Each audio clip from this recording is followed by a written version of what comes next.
For the next day and a half, I'm not really sure what to expect. It'll be fun. Nobody knows what to expect or kind of where we're going with all of this. I know we're talking about the values and the culture. I have no idea what that means. I would say I'm excited. I guess it means we'll do some trust falls maybe later on.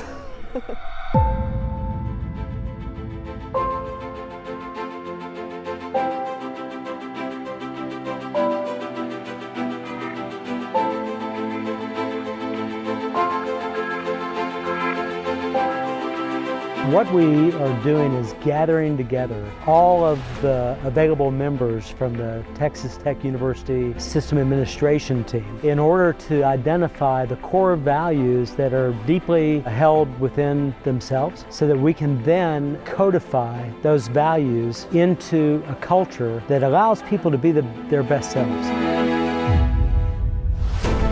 If the organization itself doesn't establish a culture, then every individual is operating under their assumption of what the culture should be or what it is. And defining those as a group will ensure that as we're moving forward, we're all on the same page. Through my many years at Texas Tech, we've never had a discussion about values. We've never come together and shared our opinions, shared our thoughts, shared our values, and really gotten together to discuss what are we, who are we, and how do we service our institutions. There are a lot of organizations that when they establish a list of values, it's done in a very small group. Typically in the ivory tower, around a boardroom table, in somebody's office, and they go, well, these values are good, let's tell everybody to live those. Just that my experience is that doesn't work. Nobody's gonna be able to tell me what my values should be.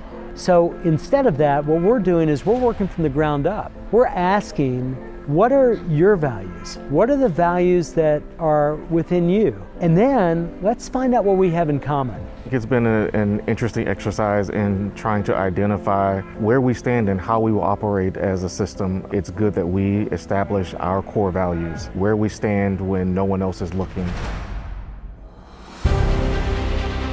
Integrity to me really means operating in a way that's trustworthy, operating in a way that is ethical and always conscious of the behaviors that are operating within you and underneath you and to your sides, and making sure that everything is always sort of unwavering and undiminished. We have to have that be part of the focal point of what we do. If we don't have our constituents trust us, we're failing from the get-go. If you have integrity, and if you really exhibit integrity, then nothing else matters. And the counter is also true. If you don't have integrity, then nothing else matters. You take any of the values that we're going to end up with, integrity is the foundation of it all.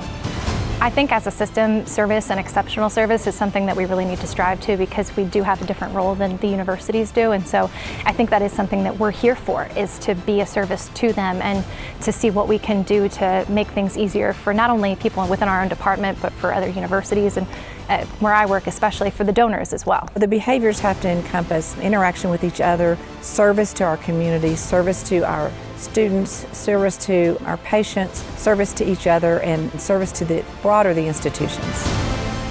If you're not treating people the way you want to be treated, it's not a place you really want to be. It's not a place you want to work. The only way to work with people is to have genuine respect. Everyone is valued, everyone should be looked at as being valued, and you need the full scope of people's involvement. No matter what they do, you can't accomplish our end goal without everybody playing a part and being involved. When we talk about community as a value, it's a way to help us remember that amongst ourselves at the system, that we're a community. In the broader sense then, it's the community that we represent as a system. And so that is our engagement with our family members in El Paso, our family members at the Health Science Center, our family members at Angelo State. And then even in a broader sense than that, are our family members that include people like our alumni, our donors, our supporters that we have in the community and the like. We tend to be in our own little silo, and this is a great way to remind us all that we are a team, that we don't just have our own little narrow focus, but we're all working for the same mission.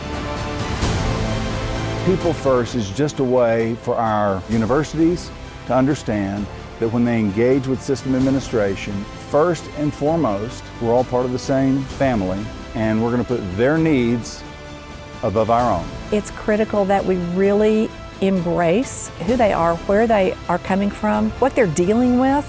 Then we can help them and we can assist them, we can work with them much closer.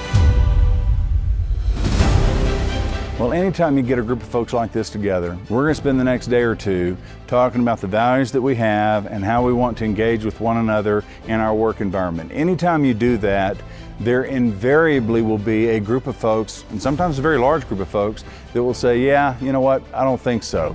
Or I've been in organizations before where you kind of come through and do this frou-frou thing, but the next day you're right back doing the same thing you'd always done before and nobody really cares. Now it's up to us to make sure that we get this thing implemented and to make sure that we follow through with everybody about it and that we're actually responsible for holding one another accountable. At some point, you hit a tipping point. And you hit a tipping point where everybody, they all start understanding that this is a place they want to be. It doesn't take long for people to understand that, well, they mean what they say. Once we have this thing fully implemented, I think we'll be hitting that tipping point.